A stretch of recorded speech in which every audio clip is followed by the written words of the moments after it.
সাহাবী আল্লাহ নবীজি সাহাবীদেরকে ডেকে বলে, এ আমার সাহাবী তোমরা শোনো গো শোনো, আমার একজন সাহাবী যার নাম হলো হযরতে খুবাইব রাদিয়াল্লাহু তাআলা আনহু। ওই খুবাইব রাদিয়াল্লাহু তাআলা আনহু তানঈম নামক এক জায়গাতে রয়েছে। তোমাদের মধ্যে যদি কেউ ওই খুবাইবের লাশটাকে সুলি থেকে নামিয়ে যদি তানঈম নামক জায়গা থেকে যদি আমার দরবারে হাজির করতে পারো, আমি দয়ার নবীজি বলে দিলাম ওই ব্যক্তিকে জান্নাত দেব।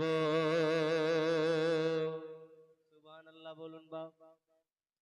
দয়া নবীজি আমার বললেন, যদি তোমরা কেউ যাওয়ার পরে খুবাইবের লাশখানা ওই সুলি থেকে নামিয়ে নিয়ে আসতে পারো, আমি নবীজি বলতেছি ওই ব্যক্তিকে আমি জান্নাত দিয়ে দেব।